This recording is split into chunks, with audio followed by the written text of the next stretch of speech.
We need a soundtrack. We need an intro song. We'll get on that. Welcome. What is up? Welcome to The Mixer. I am your host, Ars. I'm joined by my co-host here, Jeff. Jeff, how you doing? I'm doing good. How do you feel after that weekend of sports? We had NHL in action, MLB in action. We had some auto racing, more football news. Was it maybe the best weekend of sports that we're going to see for a while? It was one of the most active weekends we're going to have. I know we'll get to my opinion on baseball a little bit later. But yeah, I mean, it's nice having it back. It's not normal, obviously. Yeah. People can't go to games, but it's fun to be able to watch it and to see guys compete again. Yeah. And I mean, NBA, you got the digital fans, so yeah, and you got the creepy cardboard cutouts of the Colorado Rockies games of players, which I still don't understand. Anywho, let's get into the show, shall we?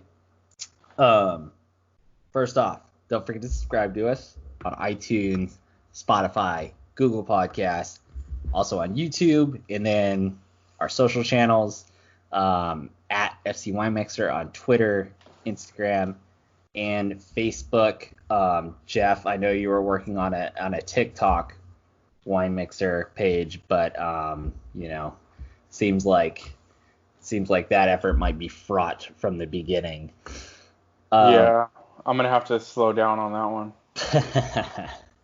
Anywho, I wanted, speaking of good news, since we had sports back, I wanted to give the good news on my Jeep story from last week. Just quickly, I finally got a call from the service manager, and he was very attentive and made me feel very heard, like a good service manager does. And I'm getting a full refund, so one for the good guys. One for the good guys. The dealership is still, I would not go there for service ever again, but at least the guy got it right. It pays to be a Karen sometimes. I feel bad for Karens, man. I know a Karen. She's not a Karen, but then I also know a girl who's not a Karen, but definitely is a Karen. You know who you are. Anywho,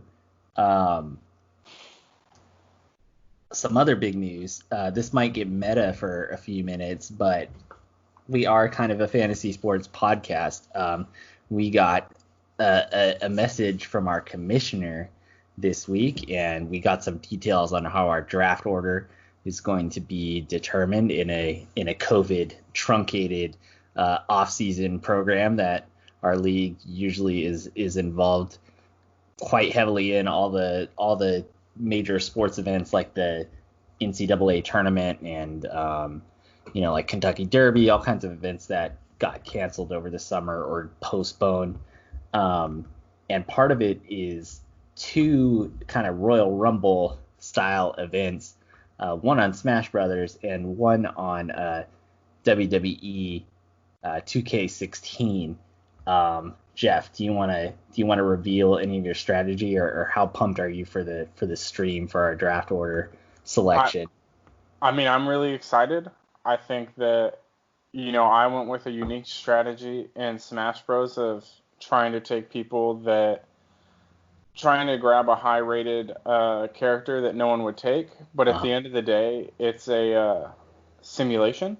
Yeah, I know. So I don't think the character really matters all that much because the computer's going to do what it's going to do. Now, in 2K WWE, I think the character you choose will matter a lot more because they are rated, whereas like the Smash Bros. Characters aren't.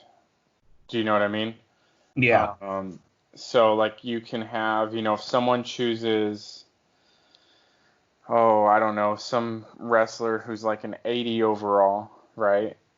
Wait, they have ratings on wrestling? You're kind of blowing my mind here. Whoa, just like hold the on. Madden score, they get a wrestling score? Hold on. If you don't know that, I got to stop talking right now because I can't give away my whole strategy here. But yes, they definitely have ratings, just like in Madden. I already turned in my selection, so Ooh, who'd you ask for? I'll tell you my three if you tell me your three. Okay, so for wrestling, Yeah. I put the Big Show. Wait, no, I put Undertaker number one, and then I put the Big Show, and then I put Brock Lesnar because I Okay. figure big guys, maybe they're harder to get thrown out of the ring, but I don't know. It's probably a bad strategy. Probably No, should have Rey Mysterio. no. So you went with so Undertaker, Big Show, and then Brock in that order. Yeah. So you won't get Brock, I'll tell you that. Damn it. But um, like the Undertaker and Big Show are both decently rated in that game. So Uh, you'll have, if you get either of them, you'll be fine. Sweet. Especially they're big guys too. So they're, you know, they can put guys over the ropes. Yeah. I'm excited though. I'm maybe more excited for that stream than I am for whatever's left of hockey. to put it in perspective. So yeah. Let's get into the sports weekend, shall we? So baseball happened. I'm already kind of losing interest. However, the Padres played the Dodgers last night, and it was a good close game. So that kind of got me reignited. But watching that Rockies series, maybe because the Padres didn't do well, or I don't know, maybe it was the creepy player cutouts behind home plate. But did not really do it for me. I kind of fizzled. NBA back into swing. The Lakers versus Clippers had a great game. The Lakers Raptors game was good. I believe the Raptors smoked the Lakers, and then I also watched the Clippers versus Pelicans, and the Clippers destroyed the Pelicans. So I mean, those are kind of the three teams that are looking the best. I don't know about you. It seems like Lakers, Clippers, and Raptors are the ones, impressing the most. But then again, those are the three teams I watched. So. You left out the Bucks. The Bucks Mhm. are arguably the best team in the league. So, like them, Giannis, they're going to be tough to beat. But yeah, it's those, Clippers and Lakers in the West are probably the two best teams. And then you've got, in the East, you've got the Bucks, record-wise, are pretty far ahead. And then Toronto's always scary because, LeBron's not in the East anymore, so they can actually win a playoff series now. So.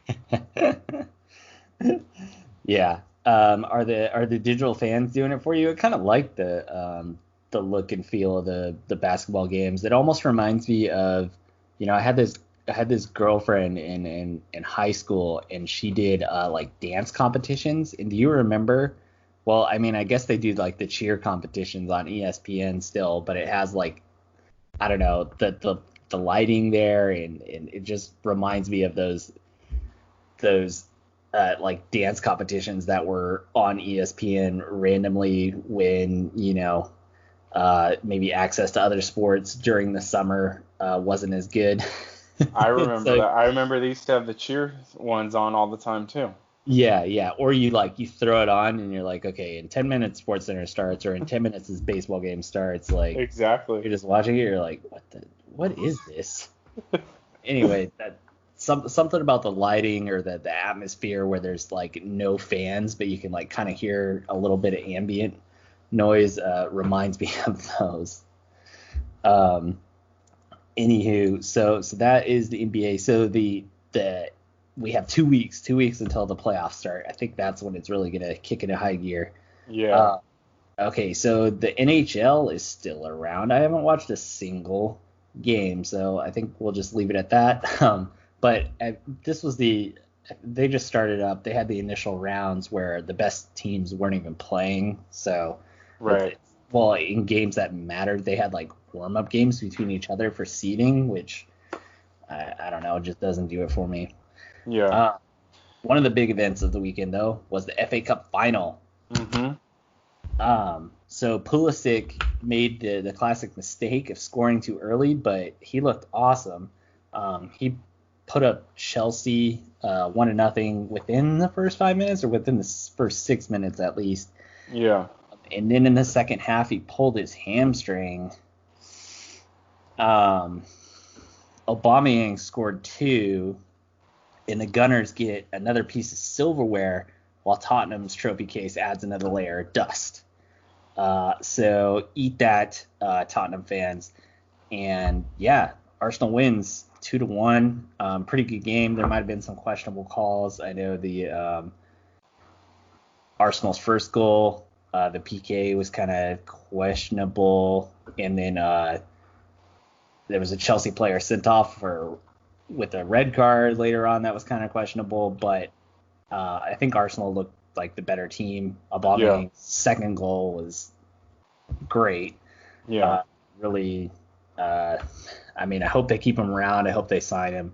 But as an Arsenal fan who's been very frustrated this season, this is one bright spot. They pull it off in the FA Cup, as they seem to usually do. Jeff, did you watch the game? I did not. I got up, I saw Pulsic score, and did not care about the rest of the game.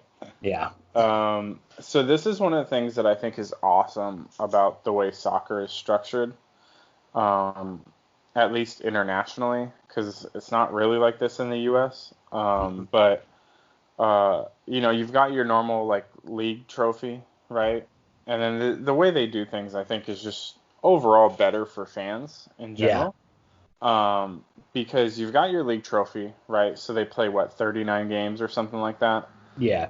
And whoever has the most points at the end of the season wins the league, right? But then along the way, they're playing in the FA Cup, you're playing in the Champions League or the Europa League, or you've got these other tournaments that you're playing in that, like, I think if you asked any Arsenal fan on the planet, they had an extremely disappointing season this year, finishing ninth in the table or something like that. I think it was 8th. So they finished 8th or 9th, but they play well in one competition, the FA Cup, and they end up winning it. So at the end of the day, they get to take a trophy home. Yep. Right, to kind of build momentum for next year already. Right. Yeah.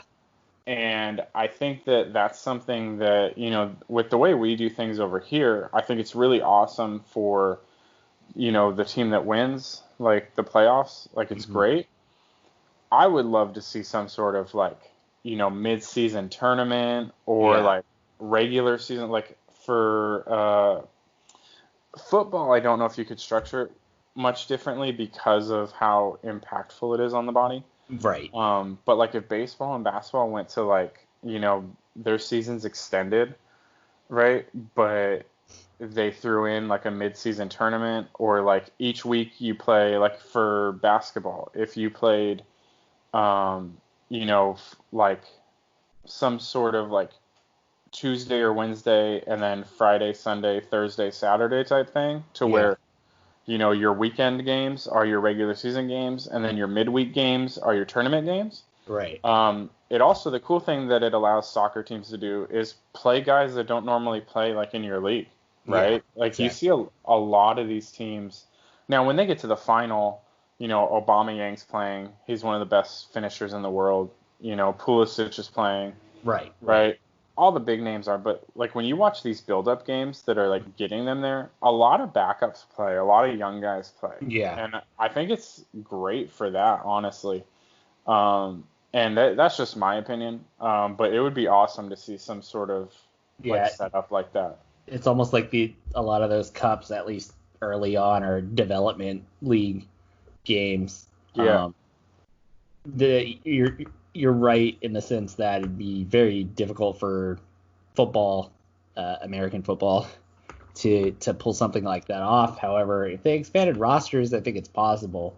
It'd be interesting. They'd have to do it on a smaller scale, but I wish more sports did this. Maybe basketball will. They keep talking about it, so I think if basketball does it, it might open up the opportunity for other sports to see how successful it is and implement it. The one thing go. I was just going to say, the one thing about the soccer, all these soccer tournaments, some of the names, man, It's either like an A or an F. There's no middle ground. Like Champions League, like that sounds pretty badass. Yeah. Carabao Cup. What No. is Carabao? Yeah. What? And I think it used to be the Capital One Cup, which Yeah. okay, corporate sponsorship, whatever. But then you have, and then in the World Cup, obviously World Cup. I can't think of a better ass name for a tournament than that. But then in women's soccer, you have the She Believes Cup, which I mean is promoting, women's activism, but it's such like a whimper of a name. Yeah. And don't forget the MLS is back tournament. Who wrote that? Did I write that? Worse than my show notes. Oh my God. But okay, to leave soccer real quick and to go back to baseball, I have to say I'm a huge baseball fan. Have been my whole life, played it my whole life. Coach baseball now, have for like 4 or 5 years at this point. I absolutely love baseball. When your commissioner comes out and says, we might be shutting the season down as early as Monday or Tuesday, depending on like the testing and stuff, I just completely tuned out this weekend. I've kind of, like, I hate to say it because I run the fantasy baseball league. I low-key tuned out of fantasy baseball. Yeah.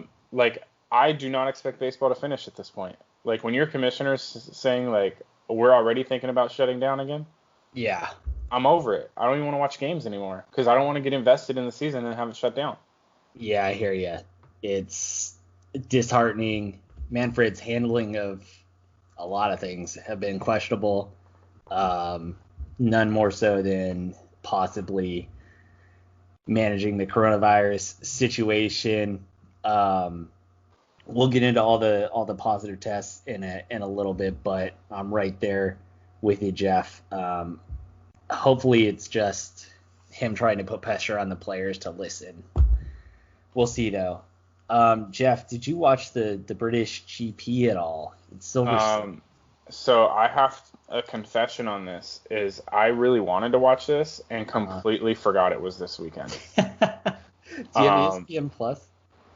I do have ESPN Plus. You can rewatch it. It's the on-demand feature. ESPN Plus is one of the best apps out there. Yeah. It may be part of the Disney family, the Thanos of the entertainment world by owning pretty much every reputable franchise there is. But anywho, ESPN Plus is great. So just a quick summary here. So Mercedes dominated 1-2. They were, I believe, a full second ahead of any other car in qualifying. So, which is a huge gap. I mean, that's like a 50-17 win in American football. A second is huge in Formula One. It was pretty standard. I mean, the opening laps were exciting, but things really kicked off when, with 5 laps to go, Kimi Räikkönen's former Ferrari champ, his Alfa Romeo had a front wing failure, and it spread debris all over the track, and some drivers started picking up punctures. The first one was Valtteri Bottas, Hamilton's teammate in the second Mercedes. He was running a comfortable second place. He got a puncture with 2 laps to go. And he got it in a very bad spot. He had just passed the pit lane, so he had to go the whole lap around to get into the pits. So he dropped down out of the points. I think he rejoined in 11th or 12th place. Okay. And then at one point on the broadcast, they were showing Bottas, and they had a graphic come up that said Hamilton. So I thought like both of them had a puncture at the same time, which you'll see happen if there's a problem with a certain car design. All of a sudden, both the cars will have the same problem at the same time. So right. Anyway, the announcer kind of gave me and a bunch of other people on Twitter a heart attack. So Verstappen was running third. Then Bottas had his failure, so he knew he was going to be bumped up to second. So he threw on he went to pit to throw on softer tires to try to set the fastest lap because you get an extra point for setting the fastest lap of the race, which he ended up doing. But he lost 20 seconds by pitting. Then Hamilton got a puncture, and it was for real this time. And he had a little less than half a lap to go, but he had a 30-second lead on Verstappen because Verstappen went in and pit to try to set the fastest lap. Verstappen closed in to within 5 seconds while Hamilton was limping his car around on 3 tires. Mercedes sent out a tweet saying that Lewis Hamilton on 3 wheels was going 230 kilometers down a straightaway. So I think that equates to maybe 130, 140 miles an hour or something on 3 wheels. Pretty wild. Carlos Sainz also got a puncture. He was running 5th. So there was chaos everywhere in the last 2 laps. He ended up finishing Hamilton, Verstappen. Leclerc somehow picked up 3rd in a just god-awful Ferrari. Ricciardo finished 4th. Lando Norris finished 5th. Sebastian Vettel, thanks to a few cars in front of him getting those punctures, he finished 10th. And then Bottas was battling Hamilton or battling Vettel right at the end. Finished out of the points in 11th. So it would have been really boring if not for the last 5 laps. The main takeaway is Hamilton now has a 30-point lead in the championship, and there might only be like 5-6 races left. So it's looking like it's pretty wrapped up. Good news for you, Jeff. They're back at the same track next weekend with softer compounds, so there might be more tire issues like there were this week. There we go. And it's a different name. It's the 70th anniversary Grand Prix. So give it a watch if you can. I definitely will. Get some weather. It's a nice track. The cool thing is they have that camera that's on a cable that runs the length of one of the straightaways. Oh, gotcha.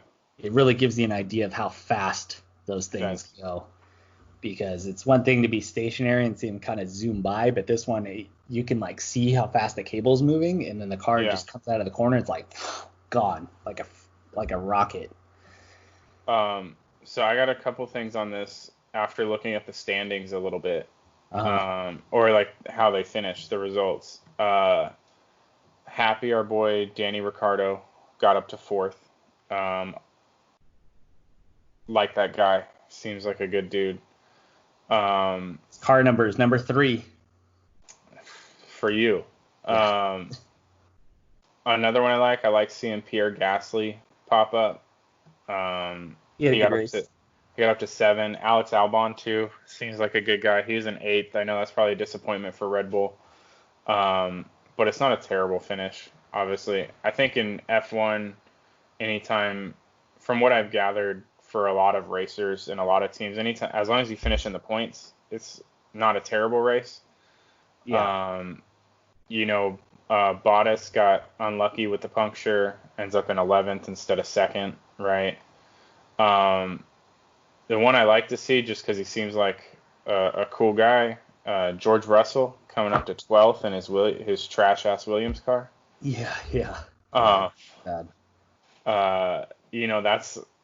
seems like a good guy. I've heard a lot of rumblings about him going to a bigger team at some point, but obviously you don't know about that till it's done. And then the other one is, I hate to say it because they're the only American team there. I love when the Haas guys finish terrible because I hate both of their drivers. I hate Kevin Magnussen and Grosjean. I like Magnussen. I like his attitude, but Grosjean is my least favorite driver. So. Yeah, anytime I see them near the bottom, I'm cool with it. And like, I want Haas to stay in Formula One. I think it's awesome. They got a long racing history, right? And they've been decent in Formula One for a few years, but last year they kind of started falling back, and then this year they're doing pretty bad as well. So that's I don't know. I don't like either of those drivers. Ferrari engine in the Haas. And they're talking about, I don't know how the customer car program works, but similar to how Racing Point's Pink Panther is, it's a pink Mercedes. It's last year's Mercedes. So right. That's why they're doing so well this season. Not so much this race, but I believe there were in general Ferrari to do the same with Haas or Alfa Romeo. So yeah. The Haas team, I mean, they are an American-owned team. They've been up and down. Not a fan of Grosjean. I wish they would get rid of him. He whines too much. But, there's something to watch up and down the grid. So tune in if you have not. Give it a chance. Pick a driver and root for them. And you might be surprised on how much you enjoy it. All right, let's get into the coronavirus updates here. This week in the air is poison. So the NFL, 40 plus players have opted out. Most notably Damian Williams and 7 Patriots last I checked. So the opt-out deadline as of yesterday was Wednesday. I saw something this morning saying it's actually going to be Thursday. Some people who tested positive or had to get put on the COVID IL or whatever they're calling it in training camp. Gardner Minshew and Matthew Stafford both missed time due to coronavirus. I don't know if they actually had it or if they were just in close contact with somebody and had to pass the testing protocols in order to return. I didn't, with HIPAA. By the way, HIPAA is like one of those things that not everybody knows what it is, but the people who know what it is want you to know that they know what it is. It's right. overused. It's I don't know. It almost seems like I feel like people are just try to sound smarter than they actually are when they throw HIPAA around, like Ezekiel Elliott when the coronavirus thing, and he just tweeted out HIPAA because somebody leaked that he had contracted it or something, and he's like, well, I definitely didn't okay that. I mean, to be completely honest though, I want to know if guys are getting it now, so that when I draft them, I'm not as worried about them. You know what I mean? Yeah. I mean, the science may or may not still be out on the antibodies aspect, but I know what you mean. I know our league mate Mason. He feels invincible since he contracted the virus. He feels like he's like a coronavirus Spider-Man or something. As he should. He should feel invincible. A man among mere mortals. And also Doug Peterson tested positive. No coaches have opted out, which their jobs probably more at risk if they do opt out. So they're kind of put in a tough position there. Let me touch on F1. So Sergio Perez missed the British Grand Prix due to testing positive. He's the first driver to miss out on a race.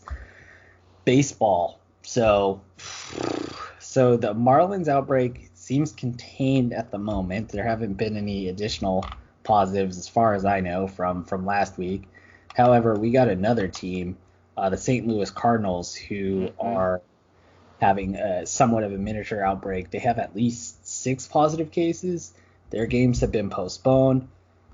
Some other notable news here: Yoenis Cespedes disappeared, and the Mets handled it in the most Mets way possible by just tweeting out he's not with the team and we can't reach him, which made it seem like he might be dead.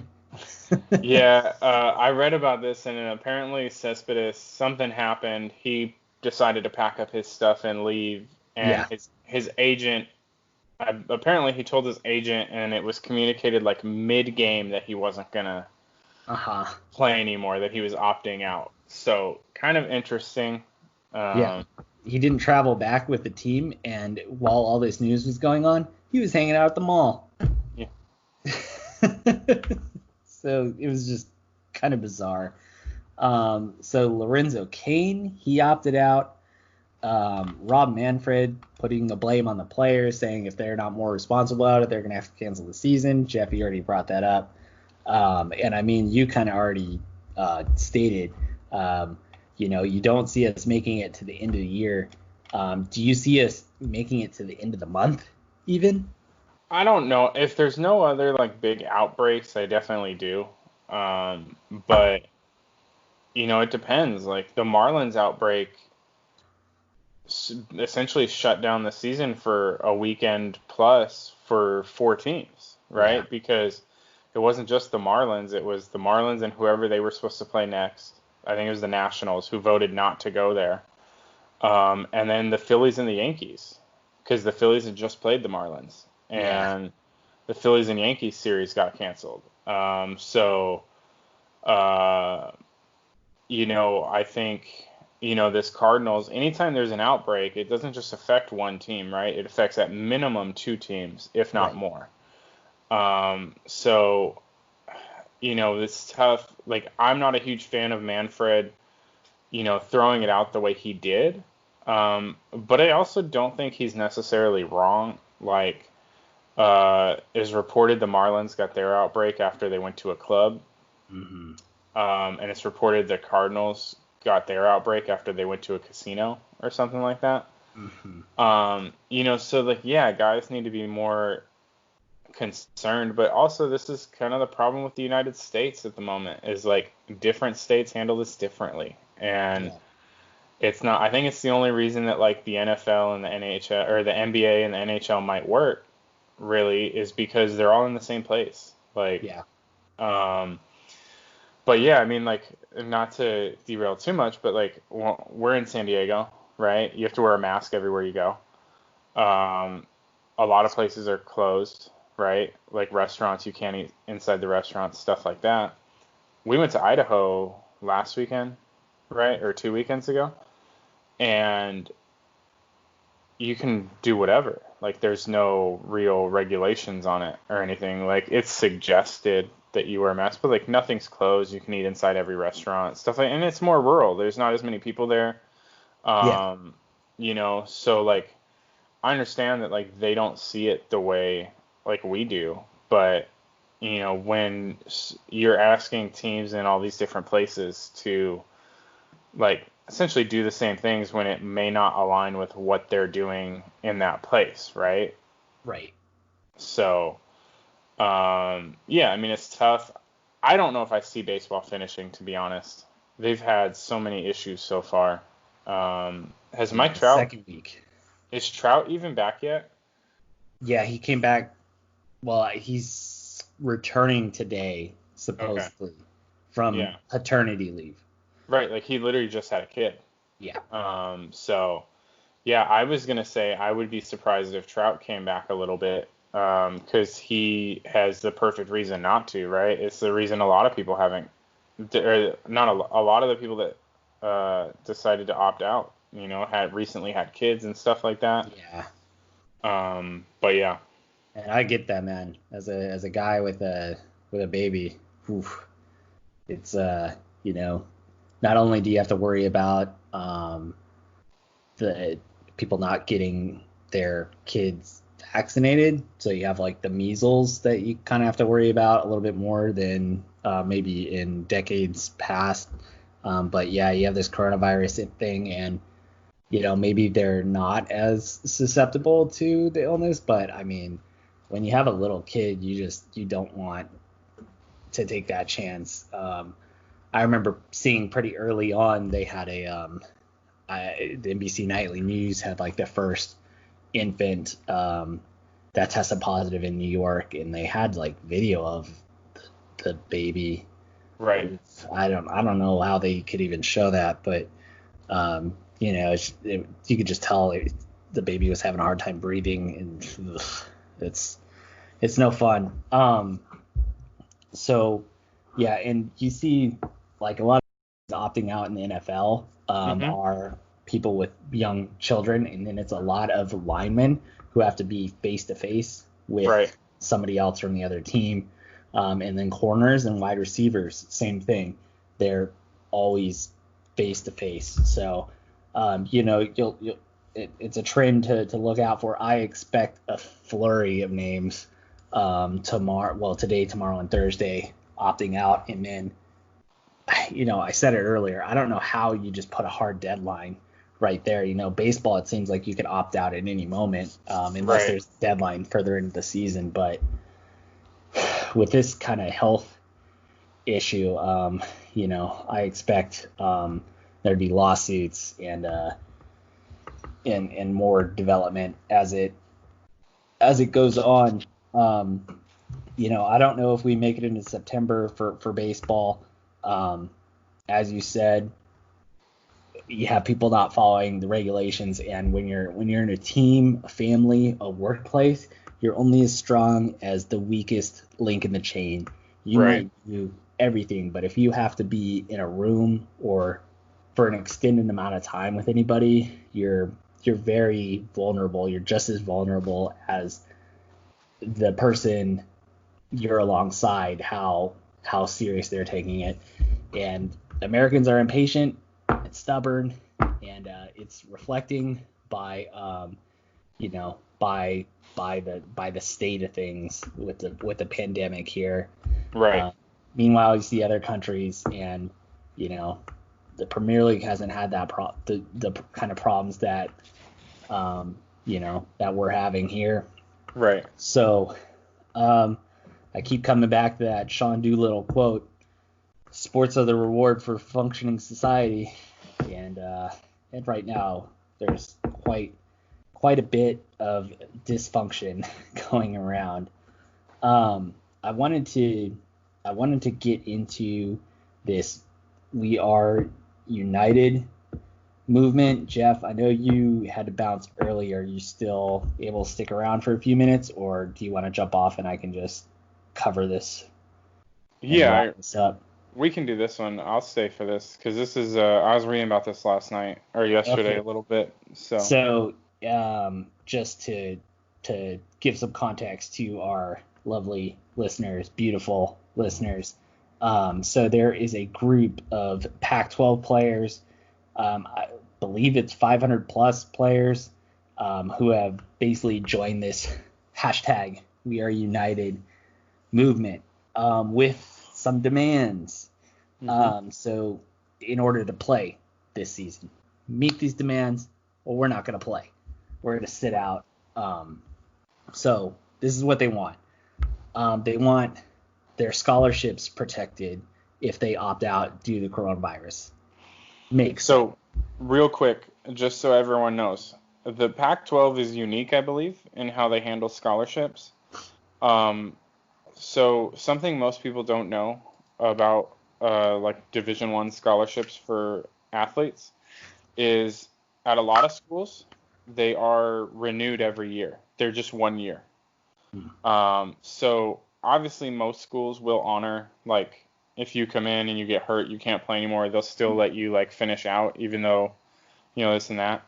Unless you're a complete knucklehead or something. Yeah, but the Pac-12, actually, I believe it's 2015 or 2016, switched to where now they're offering 4-year scholarships. So it doesn't have to be renewed every year. It's not you're still on the team. You're here. It's a 4-year scholarship. What players are worried about, I believe, is if they willingly opt out of not going to school this year and not playing football. They're basically opting out of their scholarship. Right. They don't want to lose the scholarship because they're doing it for health issues or whatever the reason may be. Right. They're not doing it because they don't want to play or they don't want to go to that school. So that's their concern. Thank you for providing that information because the Pac-12 players are unique. They're the first ones to come up with this movement, this solution, and it might make sense knowing that why they were. So they also want third-party monitored safety standards with handling the coronavirus. They want guaranteed health care if they, in the event that they contract the virus, so they don't want to be paying out of pocket for Right. their treatment, which, okay, I guess healthcare is a whole nother topic, but Well, I believe that's a pretty basic need that should be handled. yeah, and a lot of people are gonna say like, oh, well, you know, they don't want to pay out of pocket. I know a lot of people have brought up the job thing with Division One athletes for a long time, Mhm. and I just really encourage you to do a little research and find out what it means to be a Division One athlete and how much time you spend going to school and training for your Right. sport. There's no real job you can get and do that. So Yeah. don't really know how people would be expected to pay for things if they had to. Yeah. Yeah. If I was gonna give a shout out to it earlier, but Last Chance U is back, and I love me some gritty documentaries, and this one is a gritty sports documentary. And this season they're following a junior college in Oakland. Okay. Um, and so in other states, I don't know what the junior college football like rules are as far as is how the athletes are given amenities and stuff, but in California, I guess it's different. There's no housing, there's no like food allowance, and I guess in other states there are. So you see these guys, they're going to school, they have babies, and they're working at like Wingstop and shit, Yeah. and having to deal with paying for gas to get to the games. It's just really like gritty, real, raw, and super relatable as somebody who had to go to a junior college work and Right. um, and and just try to grind it out. It's worth a watch. But anywho, you know, kind of like what we were saying before, you don't really know what somebody's going through unless you've kind of experienced it or walked in their shoes, I guess. Right. And Last Chance U might be a way for you to see, so you can relate a little bit better. Some of the other demands for the Pac-12 players movement, they want free speech rights, so they don't want any suspensions or penalties if they do things like kneel for the anthem. They want a percentage of pay, I believe 50% for all student athletes. So they want whatever sports bringing in, they want 50% of it at least to go back to the athletes. So, I mean, that's kind of another element of college sports in general that is always up for debate. But they brought that into, they're trying to leverage their position here. Right. And to pay for that, they recommend ending lavish facility spending. Some of these facilities are crazy. I mean, I see them Mhm. on Twitter, like LSU, all those SEC schools. I know just with the Aztecs, like you walk around the Aztec SDSU campus, I'm like, whoa, like this is some Yeah. impressive architecture and just facilities. And it's like, the basketball team brought that in. It's a packed house every night. You can't get season tickets, and it's been like that for years. And these guys aren't Right. getting any of it. They also want all sports programs that have been canceled due to the coronavirus to be reinstated. Stanford is most notably, they cut a bunch of their programs, and of course they're in the Pac-12, so Right. that's why they're called out in this. They want to end racial injustice and reinvest in communities and programs that help Black athletes and their families. They have a ton of demands. They seem really well thought out. From my position at least, I recommend reading it. However, the players are already facing some backlash on this. Most notably, there's a sophomore corner for Washington. He's saying that his coach threatened to have his scholarship revoked for affiliating with the group.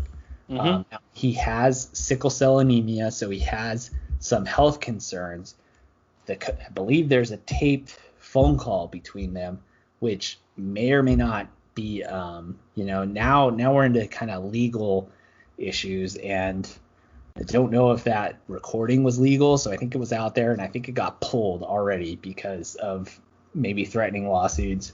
Right. But basically, the coach said that he understood the players sitting out for the coronavirus. He makes sense. But by affiliating with the WeAreUnited movement, and I believe he specifically called out like the Black Lives Matter element, that was a problem, and that the university would maybe take action against that because of his stand with the movement. And other players supposedly were sent a similar message, but it wasn't recorded. So some really shady stuff going on. I heard that I was reading an article about it yesterday that one of his teammates said basically like, I wish I could do that. I wish I could sit out and like do all that, but I've got to make sure my family gets paid, kind of thing. Oh no. Yeah, and but it shows you the position that a lot of these guys are in, right? Like they're not, like they may want to sit out or they may want to stand up for something, but they also don't want to jeopardize. A lot of people that play college football or that play sports in general don't necessarily come from the best background, right? Or the most well-off background. And so, you hear a lot of guys that like, I mean, you can look at LeBron. LeBron talks about how he never even should have made it out, like how the situation he grew up in with a single mom and in a not so great neighborhood and this and that, right? That like, you get lucky to make it out. Yeah. And a lot of these guys, I think, feel that way. And I think that, it's one of those situations of like, what do I do? Like, do I do what's best for my health, or do I do I make sure my family's taken care of? You know what I mean? So I think that's an interesting thing that's happening now, especially in college football where, some guys want to play because they're going to get drafted next year. And if they don't, they're probably concerned if they don't play, hey, maybe I don't get drafted, So. Yeah, good. All good points there. It is a challenge for these guys. And then you have players saying, well, I'm not sure if you were hinting at maybe that player was getting paid on the side. I don't know. I mean, we all know that a lot of these guys are receiving direct payments or indirect payments. They're getting some sort of perks. The big name athletes, if they were to come up with some above board program to make sure everybody got a share, maybe there'd be less of this. There probably still would be some bigger names getting, the usual agent shenanigans that go on. See Reggie Bush, but the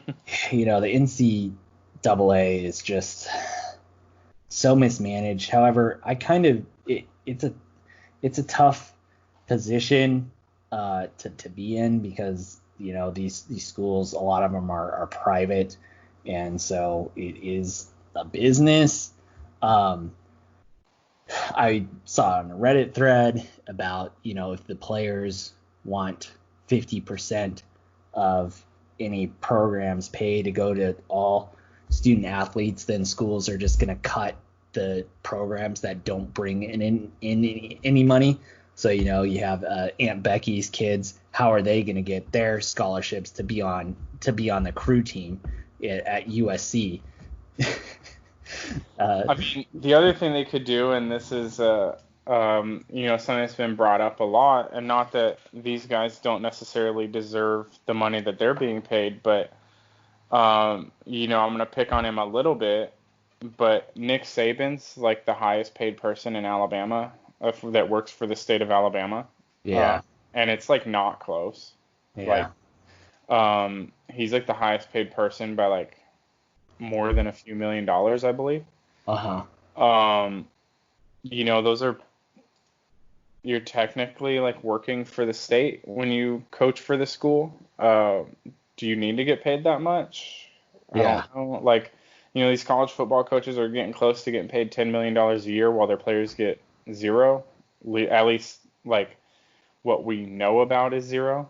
You know what I mean? So I think that's a conversation that might need to be had, in terms of like where the money goes.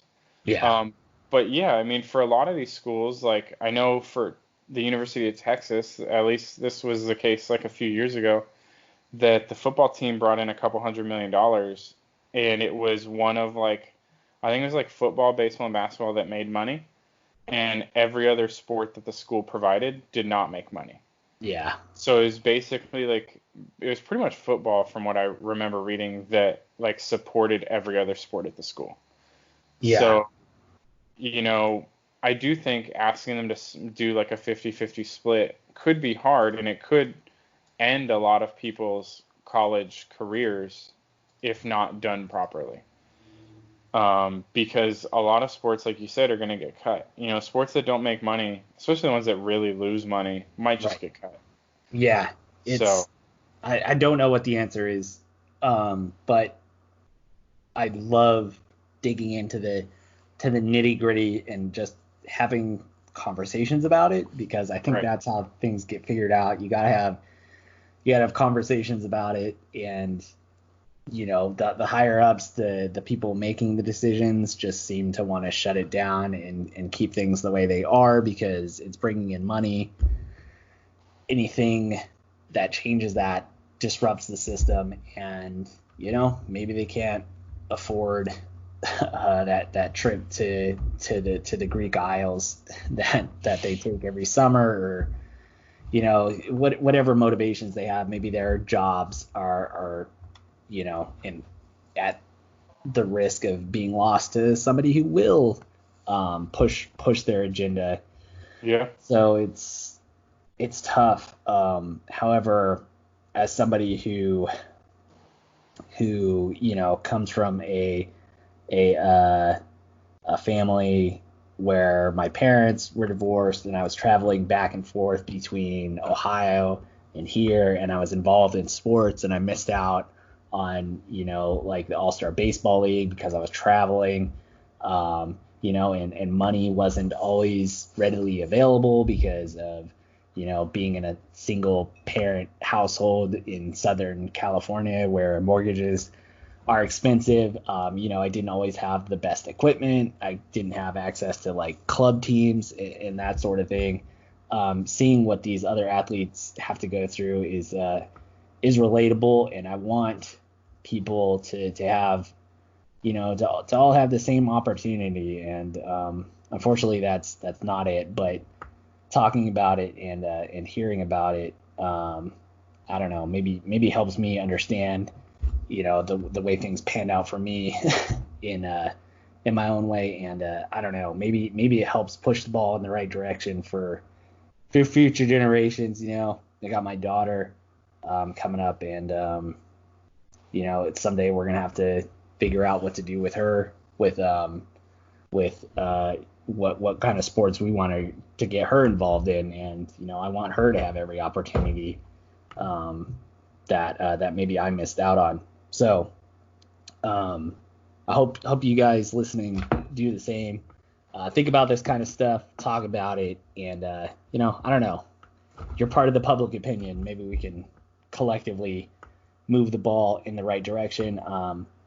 I really, I'm somewhat proud that this We Are United movement comes from a West Coast conference. A lot of news is kind of East Coast bias. So yeah. Anyway, let's wrap it up. Jeff, maybe we'll do a mock draft next week. Oh, I'm Football's down. coming up. You want to Yeah. do that? Sweet. We can maybe do a quick one. But yeah, that's it. Maybe we might have two shows next week. I might do a quick news story and then do our normal conversation with Jeff, just so we can spend more time having conversations instead of recapping news. All right, man. That's it. Jeff, thanks again. Thank you everybody for listening. We love you guys. all the usual. Subscribe, give us some reviews, and Jeff, let's go get some PF Chang's. I'm ready. All right, guys. See you next week. Later. See ya.